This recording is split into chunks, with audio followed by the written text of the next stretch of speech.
자, 이번 시간에는 워드 임베딩이라는 기법에 대해서 한번 살펴보겠습니다.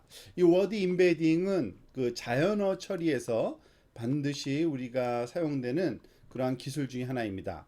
그 NLP 약자로 이렇게 부르죠. Natural Language Processing. 보통 그 Recurrent Neural Network에 가장 많이 그 활용되는 분야가 이 자연어 처리 분야인데요. 이 자연어 처리를 Recurrent Neural Network으로 임플리멘트 하기 위해서는 사실 이런 워드 임베딩이라는 과정을 항상 먼저 거쳐야 됩니다. 즉 단어를 직접적으로 그 네트워크에 우리가 입력으로 쓸 수가 없기 때문에 그 숫자 벡터로 바꿔줘야 되는데 그 기법을 얘기하는 거고요. 그래서 유명한 기술 중에 하나가 word to back, 그러니까 단어를 벡터로 바꿔준다라는 이름을 가진 이러한 기법입니다. 그게 바로 워드 임베딩의 대표적인 방법론입니다. 자, 한번 살펴볼까요? 자, 일단은 그 자연어 처리를 하기 위해서는 그 언어에 사용되는 단어들을 다 우리가 가지고 있어야겠죠. 그걸 vocabulary라고, 그러니까 단어집이라고 부르는데, 그러니까 그 알파벳 순서로 보면은 뭐 A라는 단어가 있을 거고요. AARON, RON 등등등해서 Z까지 주로, 그리고 우리가 알 수 없는 어떤 기호까지도 우리가 포함시킬 수 있을 겁니다. 물론 그 영어에 그 사용되는 그 단어 수는 굉장히 많아요. 그렇지만 굉장히 많은 단어를 사용돼야 되기 때문에 예를 들어서 한 10,000개 정도만 일단은 예를 들겠습니다. 이것보다도 많다고 볼 수 있고요. 사실은 실제로는 이런 10,000개의 그런 단어들로 구성된 이 데이터셋, 이것이 단어집이라고 볼 수 있고요. 이 단어들을 신경망에 입력을 해서 우리가 학습을 시켜야 되는데 그때 텍스트를 직접 입력할 수는 없습니다. 그렇죠? 잘 알고 계신 상황일 거예요. 그래서 우리가 숫자를 대신 입력합니다. 그러면 단어에다가 어떤 숫자를 할당해서 그 숫자를 입력을 해야 되는데 그 방법이 가장 쉽게 생각할 수 있는 방법이 우리가 one hot encoding이라는 방법이 있습니다. 즉 하나만 뜨거운 그러한 코딩 방법이다. 그러니까 그 얘기는 뭐냐면 모두 다 0이고요. 벡터인데 그리고 단어 그러니까 단어의 위치에 해당하는 그 엘리멘트만 1이라는 숫자를 할당한 벡터를 사용하는 겁니다. 예를 들어서 이 단어집에서 10,000개의 단어가 있는 데서 man이라는 단어가 5391번째 단어라고 생각을 하면 우리가 기호로 표시하면 이렇게 했죠. 5, 5, 3, 9, 1 서브스크립트로 쓰면 되겠죠. 그런데 이거를 입력하는 것이 아니라 이 단어를 네트워크에 입력하기 위해선 길이가 10,000개인, 왜냐하면 어느 위치에서 단어가 나올지 모르니까요. 이 길이가 10,000개인 벡터인데 그 중에 하나만 1인, 즉 5391번째만 1인, 우어만 같은 경우에는 9853번째만 1인, 그리고 킹 같은 경우에는 4914번째 그러한 그 엘리멘트만 1인 값을 갖도록 우리가 만들어주는 게 one hot encoding. 뭐 퀸, 애플, 오렌지 다 마찬가지입니다. 즉 모두 다 0이고 나머지 그는 0이고 하나만 1인, 이런 그 코딩 방식을, 엔코딩 방식을 one hot encoding이라고 부릅니다. 사실 이거는 그 설명을 위해서 우리가 많이 사용되는, 그리고 그 이 엔코딩 방식의 가장 고전적인 방법이라고 볼 수 있습니다. 자, 그런데 과연 이게 활용이 될까요? 사실 이거는 좀 문제가 있습니다. 예를 들어서 문장 관련된, 우리가 그 자연어 처리 관련된 응용을 하는 데 있어서 단어의 유사성 정보를 포함할 필요가 있습니다. 자, 그게 무슨 얘기냐면 예를 들어서 어떤 그 학습기가 이걸 학습했어요. I want a glass of orange juice 라는 거를 학습했습니다. 그런데 또 다른 문장을 하나 주면서 빈칸을 채우라는 질문을 한다고 생각해 볼까요? I want a glass of 애플 주스. 나머지는 다 똑같은데 요 단어 두 개만 달라요. 오렌지하고 애플. 그죠? 그다음에 오는 밑줄은 이제 찾아야 되는 건데 만약에 오렌지와 애플이 유사하다라는 걸 알면 그 답은 이미 학습된 주스를 써도 되겠다라는 유추를 할 수 있겠죠. 그런 그 맥락에서 살펴보면 이 단어를 엔코딩 할 때는 비슷한 단어들은 비슷한 그 숫자를 갖도록 우리가 엔코딩 할 필요가 있게 됩니다. 그 유사성 정보라고 부르는 거예요. 원하드 엔코딩을 쓰면은 일단은 직관적으로 이해가 돼요. 그렇지만은 한계가 있는 게 유사성 정보가 없습니다. 즉 그 0과 1로 부호화된 그 벡터들 간의 거리가 다 똑같아요. 거리라는 거는 벡터 공간에서의 거리를 얘기하는 겁니다. 보통은 유클리디안 디스턴스를 많이 쓰는데요. 뭐 3차원 공간상에서 이 엘리멘트가 원하드 엔코딩을 했을 때 그 소위 세 개 단어만 갖고 있는 스페이스를 얘기하는 겁니다. 001, 100, 010. 이렇게 되면은 이것들 사이에 우리가 그 소위 거리를 재면 모두 다 똑같을 거예요. 그러니까 서로 비슷한 단어가 없는 거죠. 심지어는 코사인 유사도 또한 몽땅 0으로 바뀌기 때문에 의미가 없습니다. 이 코사인 유사도에 대해서 배운 적이 없어서 조금 그 낯설게 보이긴 하지만 우리가 단어와 단어 사이의 그 유사성을 벡터의 그러한 그 방향으로 우리가 평가할 때 이 코사인 각도, 즉 이 왜냐하면 3차원 아니라 어떤 n차원 공간상에서 어떤 단어를 그 공간상의 점으로 표현한다면 그 점들 간에 이루는 각도가 있을 거고요. 이것을 코사인이라고 우리가 그 소위 기호를 써서 그 값을 계산해 보면 이 두 개가 가까우면 가까울수록 1에 가까운 값을 갖습니다. 코사인은 알다시피 코사인 제로가 1이기 때문에요. 그러니까 근데 모든 각도가 이렇게 그 원하드 엔코딩 같은 경우에는 오토고널하죠. 즉 모든 각도 그 엑시스와 엑시스 각도 90도예요. 근데 코사인 90은 0이기 때문에 전혀 의미가 없어지게 됩니다. 자, 그러면은 원하드 엔코딩이라는 거는 무슨 말인지 이해는 되지만 쓸모가 없다라는 생각이 들죠. 자, 그래서 사람들이 만든 방법이 그 소위 그 워드 임베딩이라는 기법을 생각하게 됐습니다. 워드 임베딩의 의미를 생각해 보면 좀 더 의미론적으로 보면은 특징적인 표현, featurized representation이라고 얘기를 하는데 이런 경우입니다. 예를 들어서 앞에서 살펴봤던 단어들 man, woman, king, queen, apple, 뭐 오렌지를 그 어떠한 숫자로 표현하는 거냐면 예를 들어서 이것이 그 왜 이런 것을 설정했는지는 나중에 설명드리겠지만 예를 들어서 젠더, 성별, 로얄, 무슨 왕족 관련된 것, age, food, size, 코스트 등등등 다양한 특징에서의 상대적인 값을 표현 한번 해볼까요? 예를 들어서 젠더 같은 경우에는 남성, 여성을 얘기하는 거잖아요. 그래서 남자는 마이너스 1, 여자는 1. 킹은 마이너스 0.9, 마이너스 1에 가깝죠. 퀸도 여자니까 0.97, 그죠? 플러스로. 그럼 애플과 오렌지는 성별이라는 게 있을 수가 없죠. 그래서 0, 0.01 뭐 이런 식으로. 로얄 같은 경우에는 왕족과 관련된 거니까 나머지는 다 0일지 몰라도 0.93, 0.95 이런 식으로 킹과 키는 높은 값을 갖고 에이지, 나이도 그렇죠. 나이도 그 킹과 키는 왠지 조금 나이가 좀 있어야 되는 듯한 느낌을 갖기 때문에 나머지는 우리가 정확하게 뭐 0이다, 아니다라고 표현할 수는 없지만 굉장히 작은 값으로 표현되고요.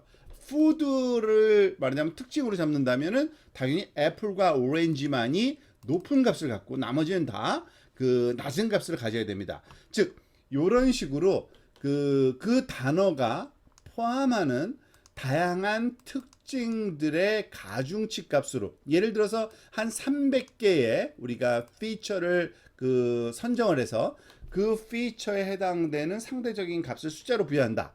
그러면은 이것이 의미가 있어지겠죠. 이러한 숫자로 표현된 즉 300개 정도의 어떤 작은 그러니까 10,000개 아까는 벡터 길이가 만이었거든요. 만에 비하면 굉장히 작은 거죠. 300개 정도의 작은 숫자의 크게 그 개수를 갖는 벡터로 표현된 그렇지만 그 각각의 벡터 엘리멘트가 갖는 그 값의 크기가 의미하는 바는 특징 중에 하나인 이러한 표현을 워드 임베딩이라고 합니다. 이런 방법을 이것을 어떻게 그럼 숫자를 할당하느냐 조금 의아스럽겠죠. 이거를 뉴럴 네트워크로 우리가 할당하는 방법이 있습니다. 그 내용을 다시 한번 나중에 설명드릴 거고요. 이와 같이 그 단어를 어떤 그 숫자의 값을 갖는 벡터로 표현할 때 가장 효율적인 방법 중에 하나가 바로 워드 임베딩이고 이 워드 임베딩은 그 단어의 개수보다 훨씬 작은 수 예를 들어서 300개 정도의 엘리멘트만 갖고 그 엘리멘트 하나하나가 각자 특징을 갖는 어떤 특징의 그 값을 갖도록 우리가 표현해 주는 거를 워드 임베딩이라고 한다고 이해하시면 됩니다. 자, 그런데 때때로 이 워드 임베딩 된 결과를 우리가 살펴볼 필요가 있는데요. 그러면 진짜 비슷한 의미를 갖는 단어가 비슷한 그 공간에서 나타나는지를 살펴볼 필요가 있겠죠. 근데 사실은 그 쉽지가 않을 겁니다. 왜냐면은 300개의 벡터, 그 엘리멘트를 갖는 벡터는 300차원 공간이에요. 거의 불가능하죠. 그걸 시각화시키는 건. 그런데 다행스럽게도 T-SNE라고 부르는 이런 방법론이 있어요. 이건 다차원 자료 시각화 알고리즘인데 그 작동되는 원리는 조금 설명하기가 우리가 간단하지는 않습니다. 우리 수준을 좀 넘어선다고 보시고요. 그렇지만 어쨌든 우리가 쉽게 쓸 수 있게 이게 알고리즘화 되어 있는데 굉장히 많이 쓰입니다. 즉 예를 들어서 n차원 공간의 데이터를 2차원 공간, 뭐 3차원도 가능한데 쉽게 얘기하면 이런 2차원 공간의 표현이 가능해요. 그렇지만은 그 단어들의 그 소위 유사성이 있는 단어들은 그 같은 위치에 모이고요.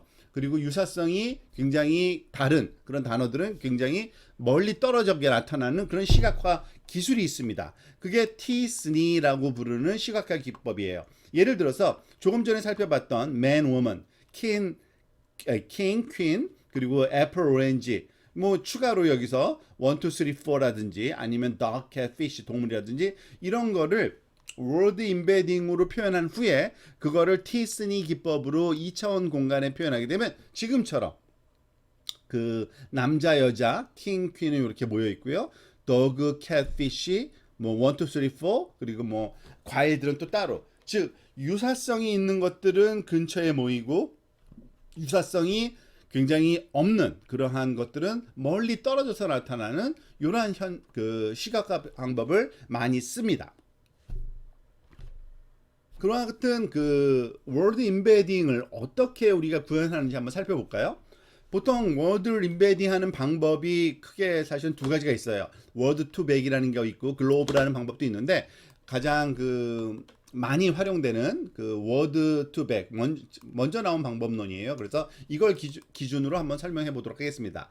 말 그대로 그 알고리즘 이름이 갖고 있는 그 뜻처럼 단어에서 벡터로 만들어주는 겁니다. 그래서 워드 투 백이라는 알고리즘이 있는데 일단은 그 알고리즘은 뭘 하는 거냐면 텍스트 코퍼스, 보통 우리가 그 말 뭉치를 코퍼스라고 많이 부르거든요. 말들이 많이 있는 거. 그것은 그 자연어 처리에서 많이 쓰이는 용어인데 이런 텍스트 코퍼스를 입력으로 받아들이고 각 단어에 대한 벡터 표현을 출력하는 알고리즘이 워드 투 벡터라는 알고리즘입니다. 그게 바로 우리가 원하는 거예요. 즉 워드 임베딩은 단어 하나마다 그 단어의 의미를 담을 수 있는 그 여러 개의 엘리멘트를 갖는 벡터 값이죠. 예를 들어서 아까 우리가 예제로 했던 거는 그 10,000개의 단어들인데 그것을 그 word to back으로 돌리면은 그 한 300개의 엘리멘트를 갖는 그런 값으로 나오도록. 근데 입력은 뭘까요? 입력은 굉장히 많은 그러니까 단어와 문장들입니다.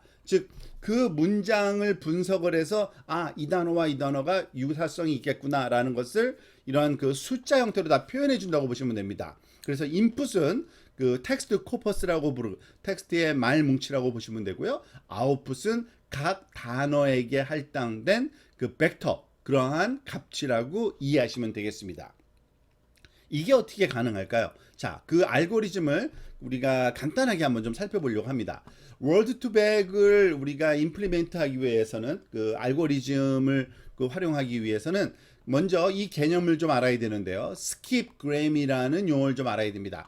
스킵그램이라는 거는 그 단어를 어떤 주어진 단어가 있을 때 그 단어와 유사한 단어를 찾는 어떤 방법론인데 그걸 스킵하는 그러한 다이어그램으로 찾는다 해서 스킵그램이라고 부릅니다. 즉 예를 들어서 주어진 단어와 가장 관련성이 높은 단어를 찾는 데 사용되는 비지도 학습 기술이라고 보시면 되고요. 주어진 목표 단어에 대한 문맥을 이해하는데 사용되는데 사실 문맥이라 그러면은 단어 문장을 다 이해해야 되는 것처럼 보이지만 보통 단어 같은 경우에는 문장 중에 어떤 특정 단어가 있을 때 그 특정 단어와 관련성 있는 또는 관련성이 높은 단어는 앞과 뒤 또는 그 앞에 그 뒤에 이렇게 따라오게 됩니다. 예를 들어서 이런 겁니다. 이 문장을 한번 볼게요.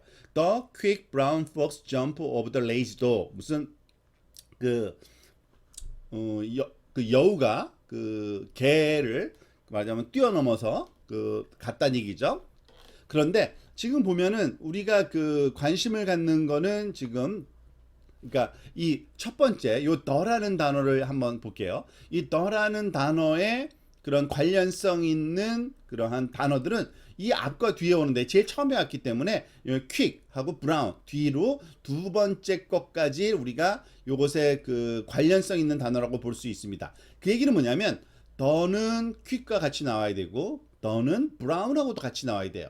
사실 이게 그 앞과 뒤에 몇 개의 단어까지를 포함하냐에 따라서 뭐 그러니까 first 스키그램 또는 그 second 스키그램 뭐 third 뭐 등등 이렇게 표현하기도 하는데요. 간단하게 말해서 바로 인접한 것만 쓸 거냐 두 번째 것까지 인접한 걸 쓸 거냐 등등이에요. 여기서 두 번째 것까지 쓰고 있죠. 그러니까 퀵이라는 단어는 더가 나오고 앞에 그리고 브라운이 뒤에 나오고 또 폭스가 나오니까 퀵하고 더 퀵하고 브라운, 퀵하고 폭스 이런 관련성이 있는 즉 우리가 그 어떤 그 머신러닝을 훈련시킬 때 그 입력과 출력이 항상 존재해야 되죠. 즉 어떠한 단어가 들어가면 어떠한 단어가 출력으로 나오는 게 보통 그 상례다라고 하는 데이터를 훈련 자료를 줘야 되는데 그와 같은 훈련 자료를 이런 스킵그램 방식으로 그 자연어 처리에서는 만들어냅니다. 즉 그래서 브라운 같은 경우에는 앞에 퀵, 뒤에 폭스, 앞에 더, 그 뒤에 점프 그러니까 브라운이 들어가면은 더나 퀵이나 폭스나 점프가 나와야 되는 거예요. 문장상에서.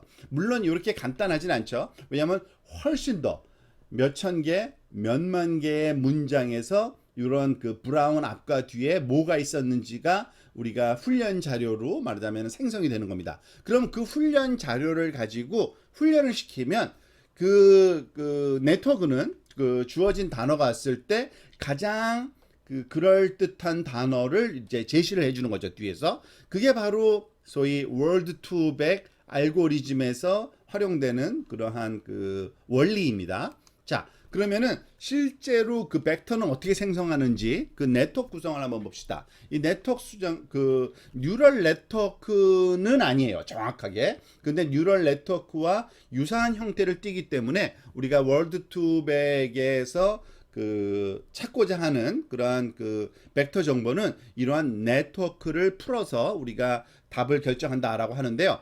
왜냐하면은 그 네트워크 같은 경우에는 뉴럴 네트워크에선 입력 벡터가 있고요. 그리고 그것이 들어가서 그 히든 레이어에서의 어떤 노드 값들이 계산되고요. 그리고 그것들이 또 출력 값에서의 어떤 벡터 형태로 값이 나와야겠죠. 자, 그런데 이러한 그 입력 벡터와 그 출력 벡터 사이에 히든이 있고 히든 노드를 계산하기 위해서는 이 가중치 값 모든 그 엘레멘트들 간의 연결선에 주어지는 연결할 때 주어지는 그 가중치 값을 웨이팅 매트릭스로 줄 수 있는데 사실 그 웨이팅 매트릭스가 임베딩 매트릭스라고 여기서는 부릅니다. 월드 투백에서는. 그리고 이 가중치 매트릭스 다음에 보통 뉴럴 네트워크에서는 액티베이션 maybe 그러니까 액티베이션 함수가 적용됐었죠. 그런데 여기서는 그런 걸 적용하지 않아요. 그냥 그 임베딩 매트릭스만 적용하고 그 결과 값은 또 거꾸로 그 소위 벡터 투 월드라는 이것에 반대되는 개념이죠. 왜냐하면은 지금 보세요. 그 보통 그 이 월드 투백에 들어가는 입력 벡터는요. 원 핫 엔코딩 된 벡터가 들어갑니다. 그러니까 단어가 만 개면은 길이가 만 개인 그러한 벡터예요. 그렇지만 값은 하나만 1인 거죠. 그리고 그것이 들어갔을 때 출력되는 인접한 가장 그럴싸한 그 관련성 있는 단어 또한 어떻게 나와야 돼요? 원핫 엔코딩으로 나와야 됩니다. 그래서 모든 게 다 0이고 하나만 1인. 아까 봤을 때 첫 번째 그 예제를 한번 볼까요? 중간 걸 볼게요. 브라운 뒤에는 폭스가 와야 돼요. 그러니까 브라운, 폭스. 그러니까 브라운이라는 단어가 여기 들어가면 브라운이라는 단어가 여기 잠깐만요. 움직였네요. 브라운인 단어가 들어가면 여기서는 폭스가 나와야 된다라는 그것을 훈련시키는 거죠. 근데 그때 훈련시킬 네트워크가 가중치 매트릭스만, 여기서는 10,000개에 들어가서 이 안에서는 300개의, 예를 들어 우리가 정해놓은 길이가 있는 거죠. 300개의 특징으로만 표현하겠다. 그러면은 이 히든 레이어의 노드는 300개로 줄어드는 겁니다. 그런데 이 가중치 매트릭스의 디멘전을 한번 생각해 볼까요? 10,000개가 들어가서 300개가 나오는 벡터가 나오려면은 우리가 300바이 10,000 크기의 행렬이 필요합니다. 그죠? 이거는 행렬 그 벡터 연산에서 그 소위 여기에 곱해지는 그 소위 값들이 요 행으로 주어지는데, 요건 모양을 조금 그 눕혀놔서 그런 거고요. 자, 요것을 여기에 곱해 줬을 때 그 결과값이 여기서 여기 곱했을 때 그 결과값이 여기 등등해서 300개가 나오는 거고요. 거꾸로 300개의 그런 값이 10,000개로 바뀌려면 어떻게 돼요? 10,000바이 300이라는 크기를 갖는 행렬로 우리가 주어지게 됩니다. 그런데 그와 같이 단어 하나가 주어졌을 때 그 뒤에 올 수 있는 단어는 딱 하나만이 아니었죠. 아까 스킵그램에서 살펴봤듯이 스킵그램을 어떻게 만드냐에 따라서, 또는 우리가 그 훈련시키고자 하는 문장의 종류가 몇 개냐에 따라서 수십 개, 수백 개, 수천 개의 이런 쌍이 나올 거예요. 예를 들어서 브라운 다음에는 뭐 데스크가 나올 수도 있고 퀵이 나올 수도 있고 for, 그죠? 그렇게 훈련을 시키려면은 어떻게 해야 돼요? 그 모든 그 쌍으로, 브라운에 대해서 쌍으로 주어지는 여러 개의 샘플들을 다 훈련을 시키는 겁니다. 훈련이라는 거는 하나의 쌍으로만 이 네트워크를 구성하는 게 아니라 여러 개의 그런 쌍에 대해서 이 네트워크가 최적화되도록 우리가 하는 거죠. 그리고 이 네트워크에서 하는 일은 다른 게 아니라 뭐예요? 이 그 행렬을, 엘레멘트를 구하는 거죠. 그래서 이 좀 더 현실적인 표현 방식은 단어 하나가 들어가면 그 단어에 인접한 스킵그램으로 표현된 여러 단어들이 나올 수 있는 그러한 네트워크를 훈련시키는 거다라고 생각하시면 됩니다. 그런데 이 네트워크에는 특징이, 보통 우리가 쓰는 인공신경망에서의 액티베이션 펑션은 그 사용되지가 않는 겁니다. 보통 이거는 그래서 간단하게 엔코딩, 디코딩이라는 말을 표현을 많이 쓰는데요. 어쨌든 이 10,000개의 벡터가 들어가서 300개의 벡터 값이 계산되고, 그 값이 사실은 그 엔코딩된, 월드 임베딩된 워드 벡터의 결과값인데요. 자, 예를 들어서 이렇게 좀 더 또 다른 문장이, 제가 이 그 example을 그 다른 레퍼런스에서 가져오다 보니까 다른 예가 나오는데요. 예를 들어 문장 하나를 볼게요. New England Patriots win 뭐 14th straight regular season game at home. 패트리어트라는 그 소위 팀이 그 14번 연속해서 이겼대네요, 시즌에서. 자, 보면은 이 patriot라는 요 단어가 입력이면은 이 patriot인 단어 앞과 뒤 인접한 곳에 무슨 단어가 나타나요?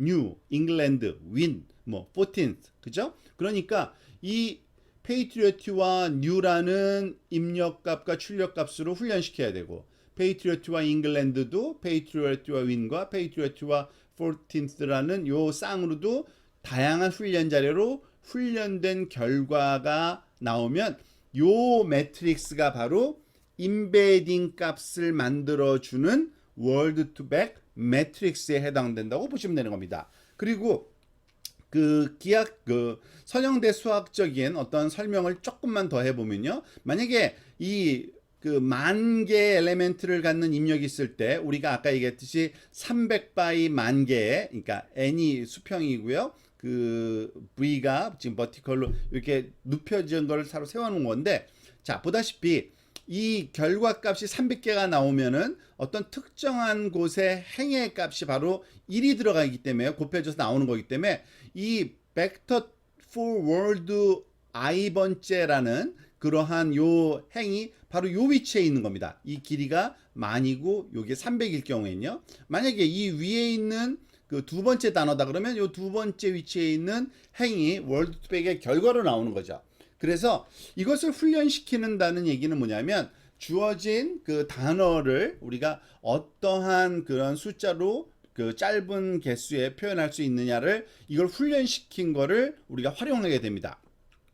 그런데 이걸 물론 직접 훈련시킬 수도 있어요. 그런데 너무 시간이 많이 걸려요.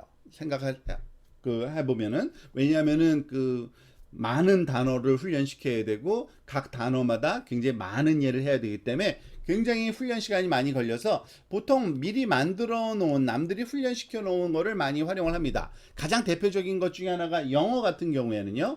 구글에서 만들어 놓은 게 있어요. 뉴스 벡터라 그래서 구글 뉴스에 나오는 그 데이터 약 그 1000억 개의 단어를 여기서는 썼다고 합니다. 그리고 그걸 다 쓴 거는 일부를 한 것 같은데 사전 훈련해 놓은 벡터가 제공되고요.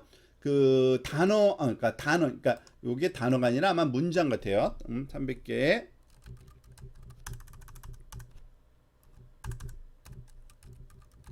문장이 맞는 것 같아요. 1000억 개의 문장의 일부에 대해서 훈련했고, 그리고 300만 개의 단어는 300만 개가 그 있다고 가정하고 각 단어에 대한 그런 그 featureized 벡터는 그 월드 임베딩된 벡터는 300차원 벡터로 만들어진 겁니다. 그러니까 뭐 대충 굉장히 큰 거예요. 300만 개 곱하기 300개의 피처가 요게 그 소위 행렬 크기죠. 이 크기의 행렬을 그 학습을 시켜서 구한 거예요.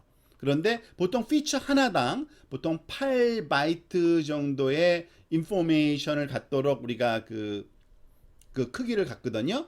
그러면은 엄청나게 이걸 계산 한번 해보세요. 약 6.7기가바이트예요. 사실은. 그리고 보통 이게 그 월드투백에 사용되는 프리트레인드 모델 구글 그걸 다운로드 받으면 사실은 압축돼서 오기 때문에 한 1.5기가바이트 정도가 오고요. 요걸 클릭해서 다운받을 수 있게 제가 링크를 해놨습니다. 그런데 실제로 활용될 때는 또 이거를 그 언컴프레스해서 쓰는데 거의 뭐 7기가바이트 정도의 메모리가 필요한 겁니다. 그래서 조금 그 용량이 큰 컴퓨터를 쓰는 게 바람직해요. 저도 PC에서 이걸 실험을 해봤는데 굉장히 오래 걸리더라고요. 그러니까 뭐 하루 종일 걸렸어요. 그러니까 간단한 실험도 그냥 이미 읽어온 것. 그렇지만 훈련시키는 것도 굉장히 많은 시간이 걸리겠죠. 어쨌든 이렇게 월드 임베딩이라는 방법을 써서 우리가 그 문장을 단어를 표현해야 되고 그 단어를 표현하는 데 사용된 이 월드 임베딩의 그 기본적인 아이디어는 그 소위 주어진 네트워크를 우리가 훈련시켜서 얻는다라는 정도만 이해하시면 될 것 같습니다.